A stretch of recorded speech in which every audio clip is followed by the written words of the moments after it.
கர்த்தருடைய நாமம் மகிமைப்படுவதாக. இந்த வாய்ப்பை கொடுத்த பாஸ்டர் ஆண்டிக்கும் என் சபையாருக்கும் என் தேவாதி தேவனுக்கும் நான் முதலாவது நன்றிகளை செலுத்துகிறேன். இன்றைக்கு எனக்கு கொடுக்கப்பட்ட தலைப்பு மன்னிப்பு.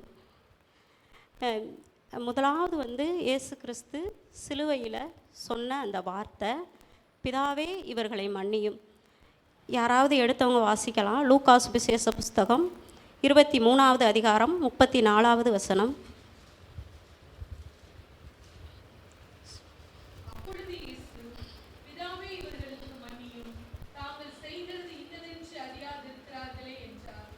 ஆமென். யாரை பார்த்து இயேசு சொன்னாங்க, இவர்கள் செய்கிறது இன்னதென்று அறியாதிருக்கிறார்களே? அவர்கள் யார் அப்படின்னு பார்த்தோம் அப்படின்னா, லூக்கா புஸ்தகம் 22வது அதிகாரம் 63 முதல் 65 வசனம் வரை வாசிப்போம்.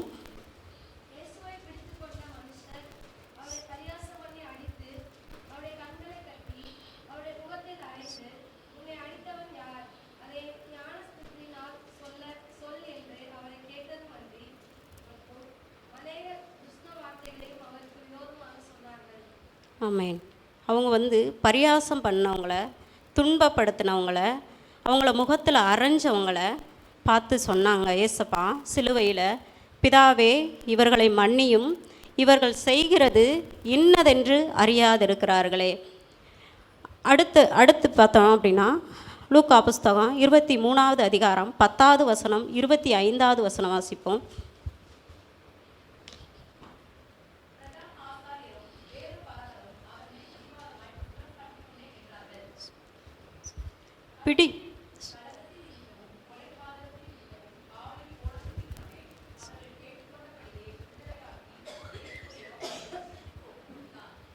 பிடிவாதமாக அவங்கள பிடிவாதமாக அவங்க மேலே குற்றம் சாட்டினவங்கள அவங்க என்ன பண்ணாங்கன்னா, பிலாத்து தவறான ஒரு தீர்ப்பு சொல்லிட்டாங்க. இயேசு கிறிஸ்து எதுவுமே செய்யலை, ஆனால் தவறான அந்த ஜனங்கள் சொன்ன அந்த தீர்ப்புனால இப்போ இயேசு கிறிஸ்து சிலுவையில் அறையிறதுக்கு அவங்க ஒப்பு கொடுத்தாங்க. இதுக்கு முன்னடையாளமாக நான் எடுத்துக்கொண்ட காரியம் யோசேப்பை பற்றி நமக்கு எல்லாருக்குமே நல்லா தெரியும். யோசேப்பு அவங்க அப்பாவுக்கு நல்ல பிரியமான ஒரு பிள்ளை. அவங்க என்ன பண்ணாங்க, யோசேப்பு தான் சகோதரர்களை விசாரிக்கும்படியாக தான் அங்கே போனாங்க. ஆனால் அந்த சகோதரர்கள் யோசேப்பு மேலே இருந்த பொறாமையினால் அவங்க என்ன பண்ணாங்க, அவங்கள முதல்ல கொல்ல முயற்சி செஞ்சாங்க. அப்புறம் என்ன பண்ணாங்க, அவங்கள தூக்கி குழியில் போட்டாங்க. அப்புறம் என்ன பண்ணாங்க, மீதியானவர்கிட்ட விற்று போட்டாங்க. இவ்வளோ கஷ்டத்திலும் அந்த யோசேப்பு ரொம்ப அழுதுருப்பார், ரொம்ப அவங்கள ரொம்ப கெஞ்சி கேட்டிருப்பார். ஆனால் அவங்க கொஞ்சமும் இரக்கமே படலை.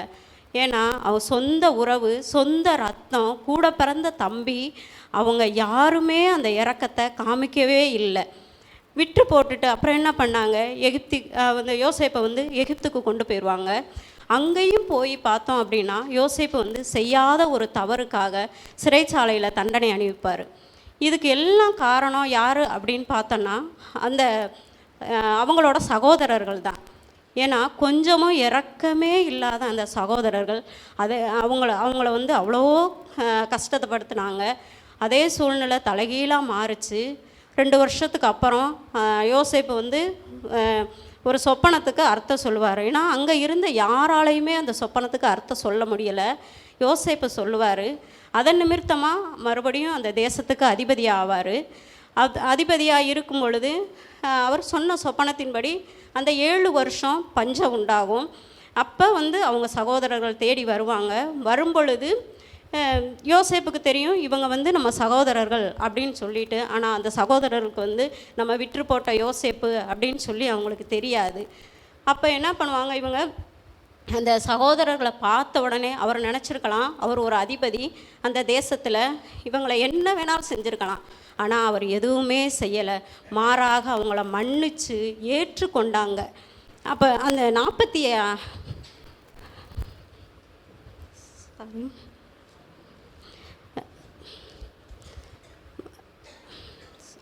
ஆதியாகமம் 45வது அதிகாரம் 3வது வசனம் 4வது வசனத்தை வாசிக்கலாம்.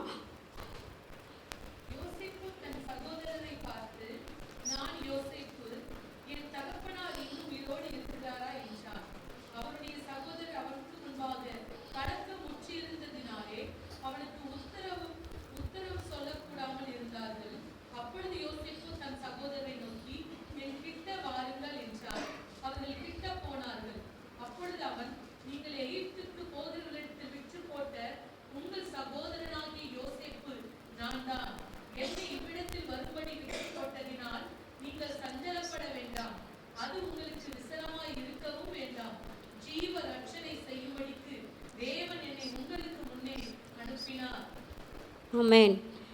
யோசேப்பு அவங்க சகோதரர்களை பார்த்து சொல்கிறாங்க, என்னை இங்கே விற்று போட்டதுனால நீங்கள் மனசு கஷ்டப்பட வேணாம், சஞ்சலப்பட வேணாம்.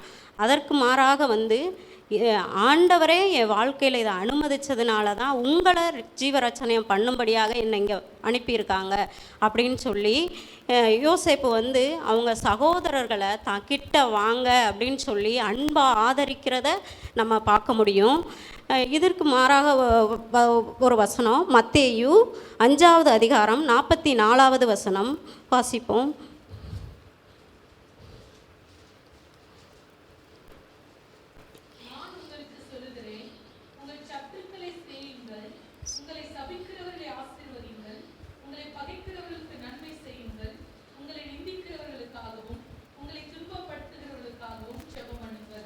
ஆமென்.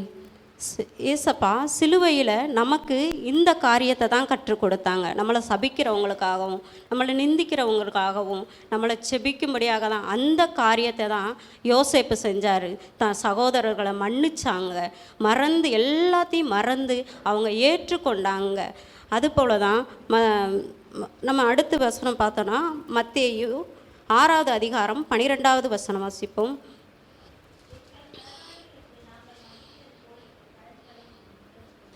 ஆமென். முதலாவது நம்ம மன்னிக்கணும்.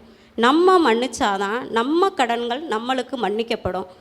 ஏன்னா நம்ம முதல்ல மன்னிக்கலை அப்படின்னா அந்த மன்னிப்பை நம்மளால் பெற்றுக்கொள்ளவே முடியாது. அடுத்த வசனம் பார்த்தோன்னா எபேசியர் 4:32 வாசிக்கலாம்.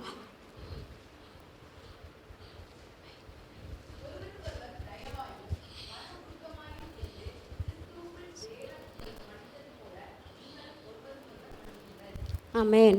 ஒருவருக்கொருவர் கிறிஸ்துவுக்குள் நம்ம மன்னிக்கும் பொழுது நம்மளும் கிறிஸ்துவுக்கிட்ட பெற்ற மன்னிப்பை நம்ம ஒவ்வொருவரும் மற்றவங்களுக்கு மன்னிக்கிறவங்களாக இருக்கணும். ஏன்னா நம்ம மற்றவங்கள மன்னிச்சாதான் நம்மளுக்கு அந்த மன்னிப்பு கிடைக்கும். இந்த வார்த்தையின்படி நம்ம ஒவ்வொருவரும் மன்னிப்போம். அப்புறம் மன்னிக்கக்கூடிய கிருபையை கர்த்தர் ஒவ்வொருவருக்கும் தருவாராக. ஆமென்.